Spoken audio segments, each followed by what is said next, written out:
Hi, I'm Ellen Gormley and welcome back to my channel. So I'm ready to do a new kind of method. So if you missed this video, you can click on the link. It's the how to increase in Tunisian simple stitch using the horizontal bar. But now I want to show you how to increase using the full stitch. So this example, I was only increasing by 1 stitch per row. Each row I was increasing by 1, but now I'm going to increase by 2.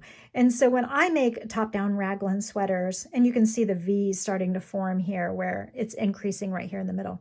When I make like top-down raglan sweaters, and in the Zoom baby cardigan Tunisian project, I use this method I'm going to show you now. So the Zoom baby cardigan, I'll put the link in the description below, is a cardigan for little babies, as you might imagine.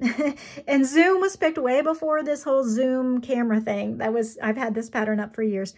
We're increasing by placing stitches on either side of the middle stitch. And so we're actually increasing by 2 stitches, 1 on each side of the middle stitch. So that's how the shoulders are, or how it's split for the baby cardigan on the front, the back, the front, and the front. You know what I mean? So it's, or the front, back, back, front, because there's 4 parts when you work down a raglan. Anyway, I know that's a lot of information. The point is, to increase using the full stitch, increasing 2 stitches per row, what we're going to do is find the middle stitch. So I'm going to work in a different color for this new section. I'm going to work in pink for the new section. So I'm yarning over and pulling through the final loop with the new color.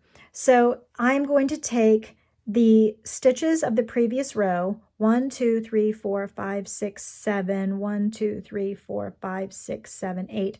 So 1, 2, 3, 4, 5, 6, 7, 8. Place a stitch marker in the middle stitch. 1, 2, 3, 4, 5, 6, 7. Is that right? I want 7 on each side. 1, 2, 3, 4, 5, 6, 7. Okay, so I have 7 stitches on either side of the marker. The marker tells me where the center point is, or the midpoint is on this swatch, because I would like to increase by 2, placing 1 on either side of the marker, because I'd like my increase to be in the middle of the piece. If you're increasing on the edges, I can do another video on that. But if you're increasing in the middle, we're doing Tunisian simple stitch. We'll just do 1 Tunisian simple stitch in each stitch to the marker. But if we're doing internal shaping for Tunisian crochet and we want to have our increase here in the middle of the fabric, what I would do at this point when I get to the marker is I would Tunisian full. Do you remember the Tunisian full stitch? I do have a video on that. But stab the fabric from front to back underneath the horizontal bar and in the space between stitches. So I'm going to pull up a loop under the horizontal bar. That increases 1, and then work 1 in the center, or in that marked stitch, then another Tunisian full on the other side of the marked stitch. So under the horizontal bar, in between the 2 verticals, stabbing from the front to the back, pull up a loop, and then don't skip any of the vertical bars. So before I had 15 stitches on my hook, now I should have 17 because I am increasing by 2 and I had 15 before. So now we have 17. So then you would just continue in the row, pulling up loops.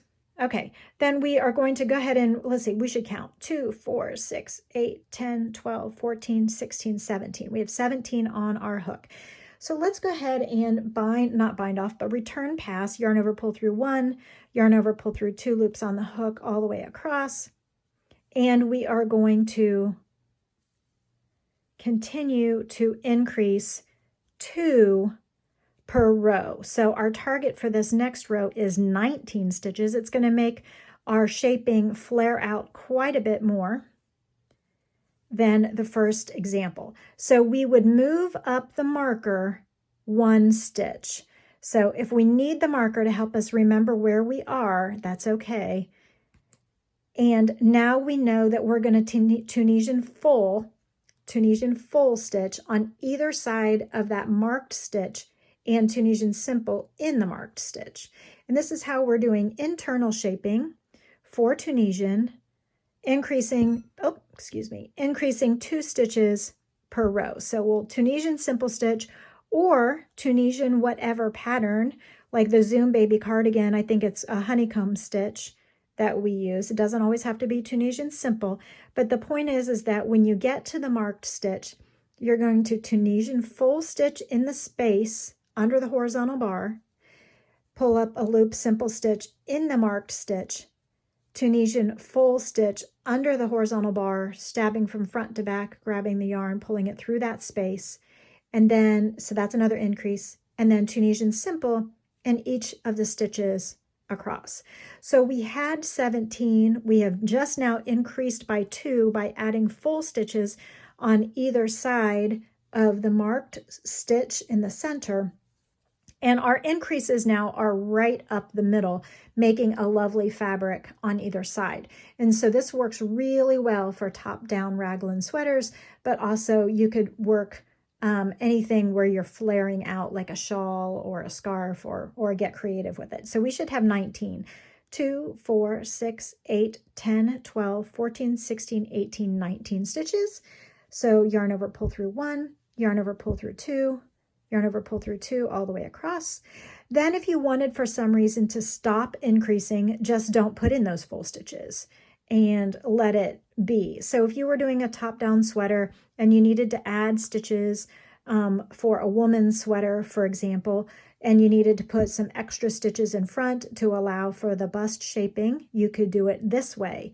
If you were making a man's sweater and you wanted to add a couple stitches across the breadth of the expanse of a man's back, you can also add stitches. You can add stitches 1 stitch at a time, like in the previous video, or you can add 2 stitches at a time, which really adds more fabric much more quickly. So let's just do this one more time and then I'll let you go. I might put out another video on how to do the shaping on the edge of the piece instead of the middle. But this internal shaping, this shaping in the middle of the piece would happen here. So we could move the marker up 1, but I'm not going to. Instead, I'll put a full stitch here, a regular stitch here, and a full stitch in the middle, and that increases by 2. So once you get the hang of it, you may not need that marker anymore, but if you feel like you need the marker, go ahead and move it up. There is no shame in your game. Remember that crochet is a relaxing and valuable use of our time. So anything that makes it more stress-free and relaxing is totally worth the effort. It's not supposed to be stressful. It's supposed to be fun. And then, so we're continuing to work. Okay, so let's pull off these loops by doing a return pass, yarn over, pull through 1, yarn over, pull through 2 all the way across, and give it a look, see how it worked. So by increasing by 1 in the blue section, that really made it start to flare even after a few rows. But now by adding 2 stitches to each row, it really flares doubly fast, doesn't it? So here, let's pull this out. So you can see just how fast this has grown all of a sudden. So the internal shaping means that the increases are in the middle of the piece rather than on the edges. And so we have done internal shaping here using the horizontal bar, and we've done internal shaping here using the full stitch. So I hope you have enjoyed this. The difference is you can kind of see the full stitch has a little bit more, well, I guess you'll see after more rows, it gets to be a little kind of holy compared to this working in the horizontal bar. It's a little tighter woven together. The full stitch makes more holes. So that might factor into your decision on whether to use the full stitch or to use the horizontal bar stitch. I hope you've enjoyed this presentation. If you've liked it, please hit the thumbs up and subscribe to the channel. Please turn on the notifications bell so you don't miss anything, and I will see you on the next video. Thanks so much. Bye.